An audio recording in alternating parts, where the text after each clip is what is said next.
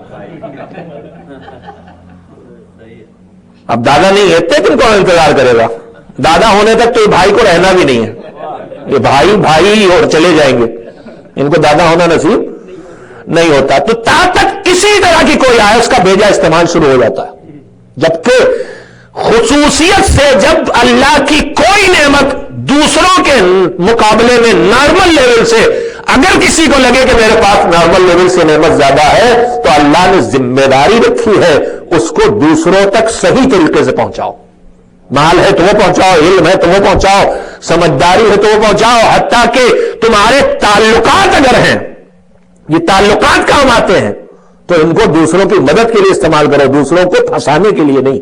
مگر ہمارے یہاں کیا ہے، تھوڑی سی سیاسی حیثیت ہو گئی، کہیں کسی منسٹر سے تھوڑا سا وابستہ ہو گئے، بس صاحب پورا محلہ ان سے ڈرے گا، صاحب بچ کے رہیے ان سے، کہاں پھنسوا دے نہیں معلوم، پولیس سے رشتہ ہے، ہوشیار رہیے، ان کا نہیں پتا کیا کروا دے۔ میں اب کا وقت ضائع نہیں کرنا چاہتا، میں کہنا یہ چاہتا تھا معصوم کے ارشاد کی سری روشنی میں، ایک ہے لیسا منا کے منزل، جہاں وہ کہتے اب ہمارا نہیں، ہم آپ سوچتے ہیں لیسا منا کفر ہی کفر ہونا چاہیے، لیکن جس کوالٹی کو لیسا منا اہل البیت بتانے والوں ہی نے لیسا منا کی فریضی بتائی، کون اس میں سے ایک؟ مجھے یاد آ گئی بات، طاقت کا بیجا استعمال کر کے ہم آپ معاشرے میں کسی نہ کسی طرح کی عزت حاصل کرتے، گھر کے اندر سے لے کے باہر تک دیکھ لیں، سب کے اپنے اپنے طریقے ہیں، مجبوراً ان کی عزت کرنا پڑ رہا ہے۔ بھیا ان سے یار، ہاں بھیا ان سے سلام دعا رکھو،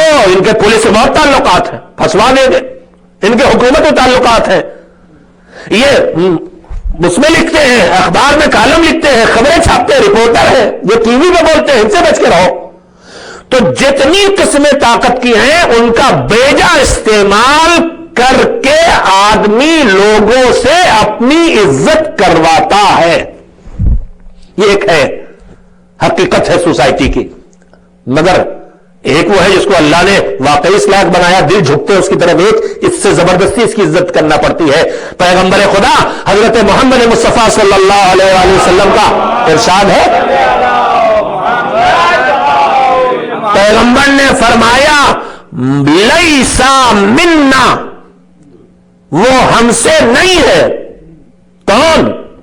من یکرمہ الناس اتقاء من شرہ، جس کے شر سے بچنے کے لیے لوگ اس کی عزت کریں، وہ لوگوں سے لاکھ عزت کرا لے، مگر ہماری نگاہ میں ذلیل ہے، وہ ہم سے نہیں ہے۔ میرے عزیزوں، اللہ کے شکر کو ادا کرنا چاہیے۔ اگر کوئی طاقت، کوئی نعمت، کوئی صلاحیت، کوئی استعداد ہمارے پاس تھوڑی کسی سے زیادہ ہو تو اس کا اس راہ میں استعمال ہونا چاہیے جس راہ میں اللہ نے ہماری ذمہ داری رکھی ہے۔ خدا نہ خواستہ اس کا بیجا استعمال کر کے، یہ بڑے شاطر ہیں، یہ لڑا دیں گے، ان سے بچ کے رہیے، یہ بڑے ہنرمند ہیں، یہ جھگڑا کرا دیں گے، ان سے بچ کے رہیے۔ ہمارے کنبوں میں، ہماری فیملیوں میں، ہمارے خاندانوں میں اس طرح کے مسائل بہت پیدا ہوتے۔ اللہ کہتا ہے تو اپنی طاقت کا بیجا استعمال کر کے لوگوں سے اپنے کو منوا لو، لیکن یہ یاد رکھنا اہل بیت کہہ رہے ہیں لیسا منا، یہ ہم سے نہیں ہو سکتا ہے۔ ایک صلوات بھیج دیجیے محمد و آل محمد۔ تو میں عرض یہ کر رہا تھا کہ مسبب الاسباب پر ایمان زندگی میں جو راحتیں اور جو سہولتیں پیدا کرتا ہے، جو اسباب پر رک جائے، ایمان کے منزل پر نہ پہنچے، وہ یا مایوسیوں کا شکار ہوتا ہے یا غرور کا شکار ہوتا ہے۔ کثرت جب ہوگی اسباب و وسائل کی تو غرور، اور جب نہیں ہوگا کچھ تو مایوسیاں۔ لہذا پروردگار عالم اس زندگی میں کبھی کبھی ایسے نمونے ہم سب کے سامنے رکھتا ہے، ان تک ہم پہنچا کریں. اس لیے میں تاریخ کے سہارے آپ کی خدمت میں بات کرنا چاہتا ہوں کہ وہ مالک دو نمونے ہم انسانوں کے سامنے پیش کرتا رہتا ہے. کبھی سارے اسباب و وسائل اور حالات ایک تقاضا کر رہے ہو کہ یہ کام ہو جانا چاہیے اور وہ کام نہ ہو، اور کبھی سارے اسباب و وسائل اور حالات سب کہہ رہے ہو یہ کام ہرگز نہیں ہونا چاہیے لیکن وہ کام ہو جائے. ایسے نہ جانے کتنے نمونے آپ کو ملیں گے. میں ایک زندگی سے آپ کی خدمت میں جتنا وقت ہے اس میں سے جلدی سے عرض کروں. جناب ابراہیم علیہ السلام، قرآن کی بیان کی تاریخ جو اس کے بعد تفسیروں اور روایات کے سارے اس کی تکمیل ہوئی ہے. جناب ابراہیم علیہ السلام ان انبیاء میں سے ہیں جن کی ولادت سے پہلے جو دشمن خدا ہے جس نے خدائی کے دعوے کر رکھے ہیں اس کو خبر دی گئی ہے کہ تمہارے اس تمہاری رعایا کے درمیان فلاں گھر میں فلاں بطن سے ابراہیم پیدا ہوں گے جو تمہاری خدائی کو ختم کر دیں گے. جناب ابراہیم کے لیے باقاعدہ صریحی طور پر پیشنگوئی کی تھی اس کے نجومیوں نے نمرود کے، اور اسی طرح سے فرعون کے زمانے میں بعد میں جناب موسیٰ کی ولادت کی خبر وہاں اتنی صراحت نہیں تھی. پورے بنی اسرائیل کے درمیان کہا تھا کہ اس میں سے بچہ پیدا ہوگا جو تمہاری تباہی کا سبب بنے گا. تو اس نے پورے بنی اسرائیل کے روایات کے مطابق 70,000 بچے مارے گئے ہیں تاکہ موسیٰ پیدا نہ ہو پائے. اور یہاں تو اس سے بھی تنگ دائرہ ہے، جناب ابراہیم کے ماں باپ تک پہنچا دیا ہے نجومیوں نے کہ اس گھر میں ان کی یہ اس بطن سے بچہ پیدا ہوگا. اب اس کے بعد نمرود نے کیا کیا؟ پہرے بٹھا دیے کہ ولادت ہونے ہی نہ پائے. یہاں پہ رک کے ایک بات کہنا چاہتا ہوں میرے عزیزوں، یہ جو نمرود ہے اس سے کیا کہا گیا؟ خدائی کا دعویٰ کیا ہے اور نہیں جانتا وہ سب الگ باتیں ہیں. اس سے کہا گیا ہے کہ فلاں گھر میں بچہ پیدا ہوگا جو ہماری تباہی کا سبب بنے گا. اب دو ہی صورتیں تو ہیں، یا تو پیشین گوئی صحیح ہے تو کیا ہوگا؟ ہو کے رہے گا. لاکھ روکنے کی تدبیریں کرو، پیشین گوئی صحیح ہے تو ہو کے رہے گا، یا پیشین گوئی غلط ہے تو پھر تدبیریں کرنے کی ضرورت کیا ہے؟ صحیح ہے تو ہو کے رہے گا، تدبیریں بیکار کہ نہ ہونے پائے. پہرے بٹھانے سے فائدہ. اگر پیشین گوئی صحیح ہے توجہ دیں گے کہ یا تو پیشین گوئی صحیح ہے یا غلط ہے. تو پیشین گوئی صحیح ہے تو بھی پہرا بٹھانا بیکار، اس لیے بیکار کہ لاکھ پہرے بٹھا ہو کے رہے گا تو پیشین گوئی صحیح. اور اگر پیشین گوئی غلط ہے تو پہرا بٹھانا حماقت ہے. ضرورت کیا ہے بھائی؟ کیونکہ غلط پیشین گوئی ہے تو کہاں سے ہو جائے گا؟ پہرا بٹھانا حماقت ہے. لیکن یہ کفر کا مزاج ہے. کفر کا مزاج کیا ہے؟ کفر کا مزاج یہ ہے کہ مان رہا ہے کچھ اور کر رہا ہے کچھ. مان رہا ہے کہ پیشین گوئی صحیح ہے یعنی بچہ ہوگا، اور کر کیا رہا ہے؟ کر رہا ہے کہ پہرا بٹھا رہا ہے. تو یہ کفر کا مزاج پہچانا ہم نے. مانتا کچھ ہے، کرتا کچھ ہے. اس سے اگلا جملہ خود بخود ذہنوں میں آ گیا ہوگا.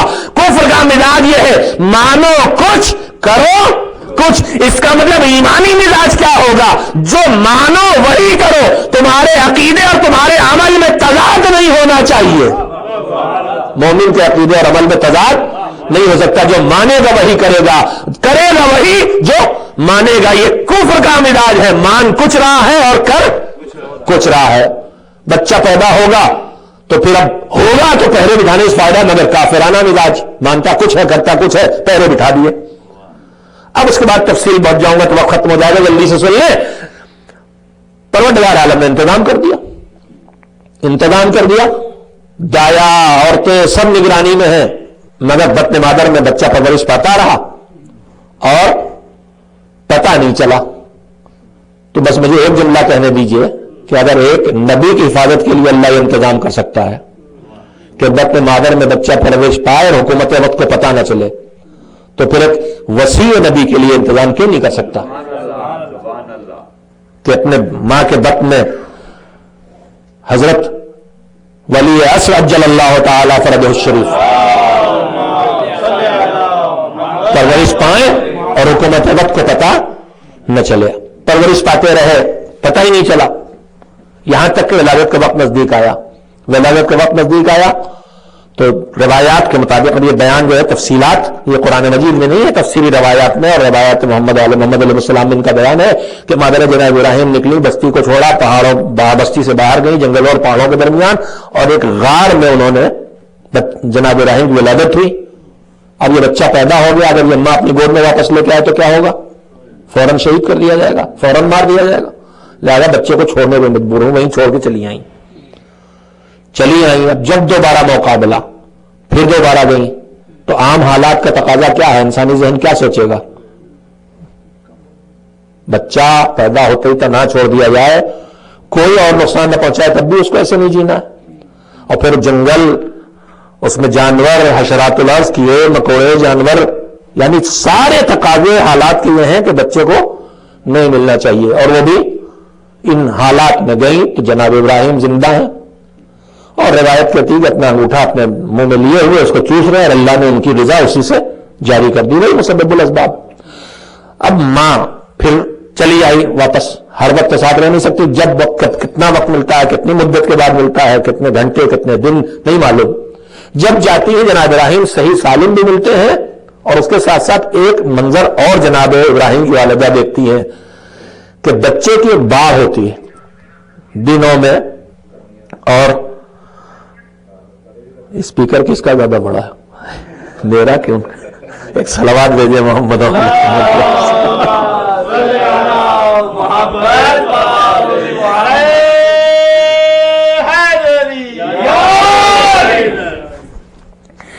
ایک تبدیلی اور یہ دیکھتی ہے مادر جناب ابراہیم کے ہر بچے کی ایک نارمل باڑ ہوتی ہے، کتنا بڑھے گا ایک دن میں، کتنا 2 دن میں، ایک آدھ دن میں تو محسوس بھی نہیں ہوتا، لیکن جناب ابراہیم کی والدہ جب جاتی ہیں تو ایک خصوصیت یہ دیکھتی ہے کہ بچے کی زندگی کے مثلاً اگر چند گھنٹے گزرے ہیں تو لگتا ہے جیسے صحت اتنی بڑھ گئی، قد و قامت اتنا بڑھ گیا جیسے چند دن گزرے ہوں، چند دن گزرے ہیں تو لگتا ہے چند ہفتے گزرے ہیں، چند ہفتے گزرے ہیں تو لگ رہا آپ چند مہینے کے ہو گئے۔ اس طرح سے جناب ابراہیم کے جسم کو نشو و نما ملتی رہی، یہاں تک کہ ابراہیم چند مہینوں کے ہیں لیکن لگ رہے ہیں چند برس کے۔ نہیں، سال تو کہہ سکتا، اس کی جمع نہ بنائیے گا، سال کی پلورل نہ بنائیے گا، سال کی برس کی بنا لیجیے گا۔ نعرہ صلوات، اللہم صلی علی محمد۔ اگر جہاں مجلس پڑھ رہے تھے، ہمارا کمسن بچہ بھتیجا تھا، اللہ جوان ہو گیا، اس کو سلامت رکھے، تو ہم مجلس پڑھ رہے تھے تو ہمارے بڑے بھائی کا بیٹا تھا، جب مجلس ختم ہوئی کہ اللہ آپ تو ہمیں منع کرتے ہیں، آج چچا جان گالی بک رہے تھے مجلس میں، تو آپ سمجھے میں کیا پڑھ رہا تھا؟ والعصر ان الانسان لفی خسر الا الذین آمنوا وعملوا الصالحات، صرف وہ گھاٹے سے محفوظ رہیں گے جو ایمان لائیں اور عمل صالح کریں۔ عمل صالح کیجئے، صلوات بھیجیے محمد علیہ۔ ممبر بڑی باریکی کی جگہ ہے، ہر طبقے کمسن بچوں سے لے کے بزرگوں تک کا خیال رکھنا ہوتا ہے کہ زبان کا کوئی لفظ ایسا نہ ہو جو لہجے کی تبدیلی سے بھی کہیں اور لے جائے۔ تو برسوں کہہ لیجئے، سال کہیے یا برسوں کہیے، سال کو پلورل، اور ایک ہی کافی ہے، بہت سے کیا ہوں گے، ساری خدائی پہ تو ساری خدائی ایک طرف ہوتی ہے نا، ایک سے بھی ایک طرف ہے تو پھر ان کی جمع کیا ہوگی، ان کی بھیڑ کیا ہوگی۔ خیر سلامات اور بیت جمع چند مہینوں کی عمر ہے اور چند برسوں کے ابراہیم لگ رہے ہیں۔ مالک تو مسبب الاسباب ہے، تو نے بطن مادر میں رکھا، چھپایا، ظاہری حالات کھل جانے کے تھے چھپا رہا، تو نے جنگل میں، پہاڑ میں، غار کے اندر پالا، تو مسبب الاسباب ہے، تو بہت ایمان، مگر پروردگارہ تو نے انگوٹھے سے ابراہیم کو غذا پہنچائی، تو مسبب الاسباب، تجھ پر ایمان، مگر میرے مالک اب یہ ضرورت کیا ہے، اس مظاہرے قدرت کی ضرورت کیا ہے کہ ہیں چند دن کے لگتے چند ہفتوں کے ہیں چند ہفتوں کے لگتے چند مہینوں کے ہیں چند مہینوں کے لگتے چند برسوں کے، اس کی ضرورت کیا ہے؟ سوچئے، سیدھی بات ہے، سامنے کی بات ہے کہ یہاں اصل مقصد خالق یہ ہے کہ ابراہیم کی جان کی حفاظت کرنا اور ان سے حق کا کام لینا، ان سے حق کا کام لینا کہ ان کی جان کی حفاظت کیسے ہوگی؟ یہ ماں کے پیٹ میں رہے پتہ نہ چلے، ان کی ولادت ہو خبر نہ ہو، یہ تنہا رہے کوئی جانور انہیں نظر نہ پہنچائے، یہ بھوکے نہ رہے ان کو غذا ان کے ہاتھ سے مل جائے، یہ سب ہے۔ لیکن اگر زندہ بھی رہے جنگل میں ابراہیم، جو محفوظ رہے، جانوروں سے بھی غذا بھی مل گئی، سب کچھ ہوا، لیکن جتنے دن کے ہیں اتنے ہی دن کے لگے، جتنے ہفتے کے ہیں اتنے ہفتوں کے لگے، جتنے مہینوں کے ہیں اتنے مہینوں کے لگے۔ تو جب بھی مادر ابراہیم لے کے آئیں گی حساب لگایا جائے گا، پہچانا جائے گا، زندہ نہیں رہ پائیں گے ابراہیم۔ لہذا ابراہیم کی زندگی کی حفاظت کے لیے یہ بھی ضروری ہے کہ ان کی عمر کچھ اور ہو اور ان کی صحت کچھ اور دکھائی دے۔ تو جو مالک اس پر قادر ہے کہ عمر کم ہے، صحت زیادہ دکھائی دے رہی ہے، جب اسے اپنے نبی کی حفاظت کے لیے عمر و صحت میں فاصلہ دینے میں کوئی پریشانی نہیں، اس کے قدرت کے خلاف نہیں، عمر کم ہے صحت زیادہ دکھائی دے رہی ہے، نبی کی حفاظت صحت بڑھا کے دکھائی دے گی۔ تو اگر ولی نبی کے لیے، وسیع نبی کے لیے یہ آئے کہ جب آئیں گے حضرت دنیا میں تو عمر ہوگی 40 سال، عمر ہوگی ہزاروں سینکڑوں سال، لیکن صحت 40 سالہ انسان جیسی ہوگی، تو اس میں حیرت کا ہے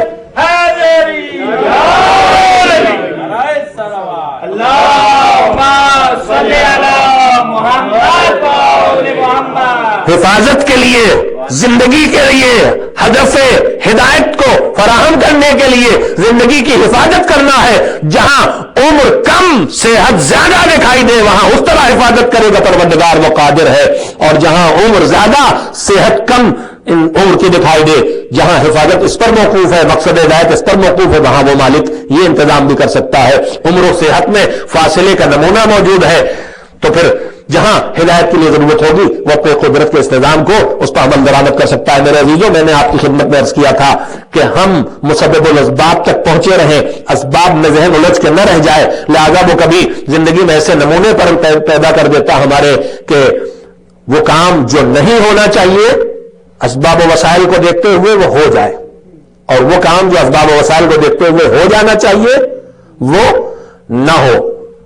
اسی زندگی میں ایک نمونہ میں نے آپ کے سامنے رکھ دیا، اس وقت حالات، اسباب، وسائل سب کیا کہہ رہے ہیں؟ ابراہیم کی زندگی بچنا چاہیے۔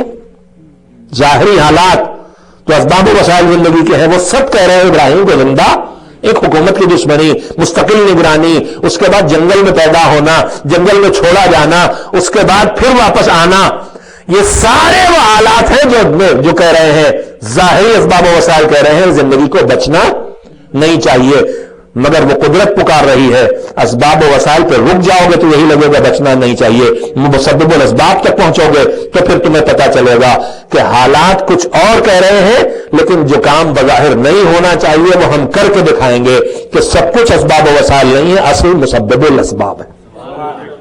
اور اسی کا دوسرا رخ اگر آپ اسی زندگی میں دیکھنا چاہیں، جوانی کی منزلوں پر جناب اسماعیل کے آنے کے بعد اللہ نے حکم دیا ہے، خواب کے ذریعے ابراہیم نے دیکھا ہے بیٹے کو ذبح کر رہے ہیں، خواب دیکھ دیکھ کے جب یقین ہو گیا کہ حکم خدا ہے تو آنکھ بند کر کے عمل کرنے پہ تیار۔ بیٹے سے کہا، انہوں نے بھی کہا ستجدنی انشاءاللہ من الصابرین، آپ حکم خدا پہ عمل کریں، گردن میری کٹے گی، کٹ جائے، آپ مجھے صبر کرنے والوں میں پائیں گے۔ جناب ابراہیم بغیر کسی بتائے کہ نکلے ہیں لے کے اسماعیل کو، چھری بھی ہے رسی بھی ہے، اور اس کے بعد پورا واقعہ آپ کی نگاہوں کے سامنے ہے۔